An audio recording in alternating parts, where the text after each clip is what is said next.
Actually, ganito kasi yan at para sa mga late sa balita, ay paliwanag ko ng mabilisan muna ha. Nung isang araw simula nung magsalita itong si Kiko patungkol kay Romualdez, biglang nag-trending itong batang kongresista na ito dito sa Pilipinas. Bakit? Well, sarami kasi ng mga kilalang opisyalis dito sa Pilipinas isang batang politiko ang lakas loob na nagsalita na direktang pinangalanan itong si Romualdez. Pero bakit ang ilan naman sa mga Filipino na anti-Romualdez galit ngayon kay Vico Sotto? Well, basically, ang isa sa mga iniintay nila ay magsalita itong si Vico patungkol rin kay Romualdez. So basically, yan yung summary.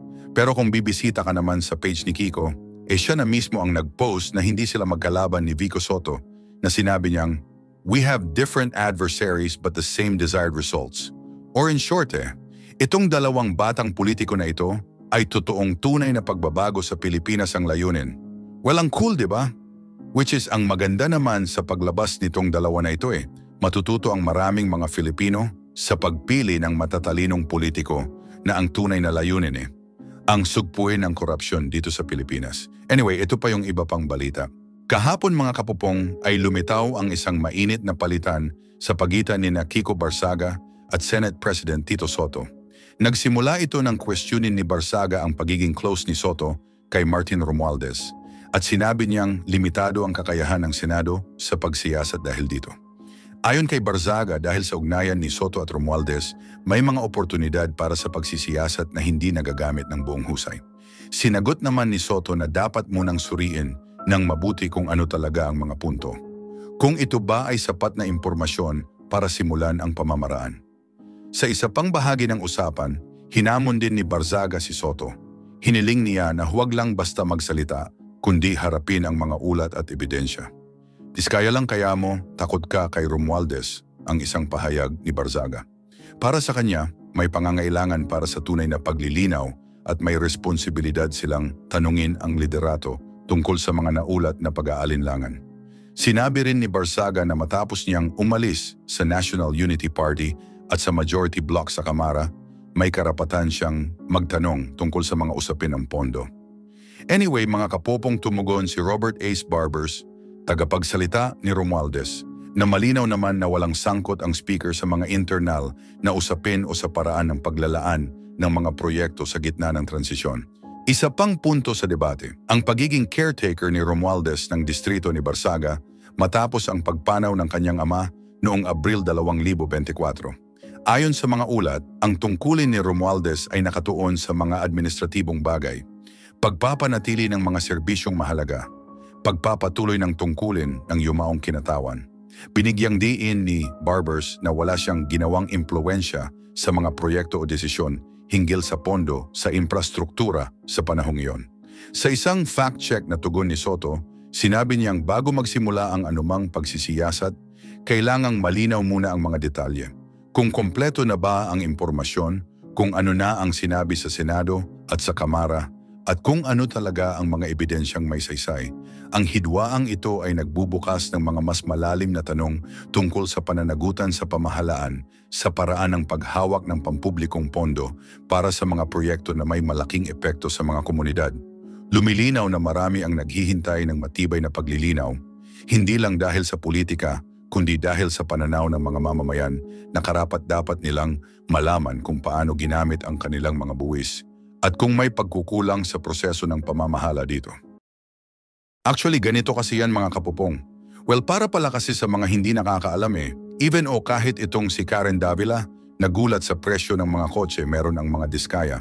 Pero kung mapapatunayan kasi ng ating gobyerno na hindi legit o hindi lehitimo ang pagkakapasok ng mga kotse ni Diskaya sa Pilipinas, sabihin man nating locally purchased man ito, alam nyo naman siguro ang kakahantungan ng mga to, di ba? Well, balikan natin yung nangyari nung taong 2018 ha. Natatandaan nyo ba itong moment na ginamitan ng excavator, itong mga luxury cars na ito, na hindi legit na ipinasok ng Pilipinas? Actually, nahati ang opinyon ng mga Filipino patungkol sa ginawang yan. Which is, sabi ng ilan sana daw ay ibinenta na lang ang mga yan at ibinigay sa mga nangangailangan. Pero in terms kasi sa nangyayari ngayon kina Diskaya, which is mismong si President na ang nagbunyag ng patungkol sa mga kumpanya nila, paniguradong baka ganito rin ang kahantungan ng mga Diskaya kung biglang maasar itong si PBBM sa kanila? Well, ano sa tingin niyo mga kapupong? Anyway, ito pa yung iba pang balita. Ibinunyag ng Bureau of Customs na ilan sa mga luxury cars na konektado kay Sara Diskaya at sa kanyang asawa ay naipasok sa bansa nang hindi dumaan sa tamang proseso. Lumabas sa records na 8 sasakyan ang walang import entries. Sa isinagawang internal audit, lumitaw na ang kabuuang duties at taxes para sa mga sasakyang walang kumpletong dokumento ay umabot ng higit sa 104 na milyong piso. Sa halagang ito, nasa 33 milyong piso pa lamang ang nakolekta, kaya't may naiwan na shortfall na higit 71 milyong piso. Ayon sa mga opisyal, nakababahala ito dahil lumalabas na nakapasok ang mga sasakyan kahit walang sapat na papeles. Natukoy ng customs na ang mga ports sa Batangas, Cebu at Manila ang naging entry points ng mga naturang sasakyan. Dagdag pa rito, may ilang personnel mula sa ahensya ang kasalukuyan ding iniimbestigahan para sa posibleng pagkakasangkot. Ayon sa Bureau, ang mga sasakyang kulang sa tamang entries o walang certificates of payment ay maaaring ma-hold maliban kung malinaw na mapatunayan ang kanilang status. Sa mga oras na ito, nasa sentro ng mas malawak na investigasyon ang mag-asawang Diskaya. Bukod sa usapin ng sasakyan, tinitingnan din ng Department of Justice kung maaari silang maging state witnesses sa kasalukuyang investigasyon kaugnay ng mga irregularidad sa flood control projects. Paliwanag ng isang opisyal mula sa DOJ, maaari lamang silang payagang maging state witnesses kung mapatutunayan na mahalaga ang kanilang testimonya at kung hindi sila ang may pinakamalaking pananagutan. Gayunman, sinabi ng parehong opisyal na may indikasyon na maaaring nakipag-ugnayan ang mag-asawa sa iba mula pa sa simula, bagay na maaaring makaapekto sa kanilang eligibility. Sa ilalim ng rules, kinakailangang matugunan ang ilang kondisyon para maging state witness. Dapat mahalaga at natatangi ang kanilang testimonya. Dapat ito ay makumpirma ng ibang ebidensya. Hindi sila dapat ang may pinakamalaking pananagutan at hindi sila dapat may nakaraang mabigat na conviction. Isa pa sa mga requirement, kailangang isauli ng mag-asawang Diskaya ang anumang halagang nakuha ng hindi tama bago sila makonsidera bilang state witnesses. Ang kondisyon na ito ay nakita bilang paraan para masiguro ang patas at makatarung ang proseso bago ibigay ang anumang espesyal na konsiderasyon. Bagamat nagpahayag ng kahandaan sina Sara Diskaya at ang kanyang asawa na tumulong sa investigasyon, nananatiling may alinlangan ang ilang opisyal.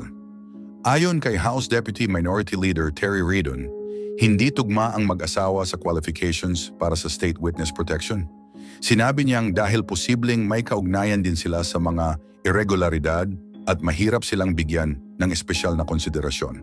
Sa kabila ng lahat, nananatili sa ilalim ng masusing pagsusuri ang usapin.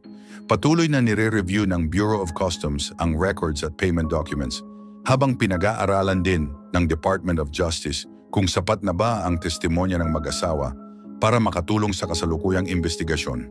Para sa ngayon, naninindigan ang parehong ahensya na itutuloy nila ang aksyon hindi lamang laban sa mag-asawang Diskaya, kundi pati na rin sa mga posibleng opisyal ng gobyerno na maaaring may kinalaman sa pagpasok ng mga sasakyan.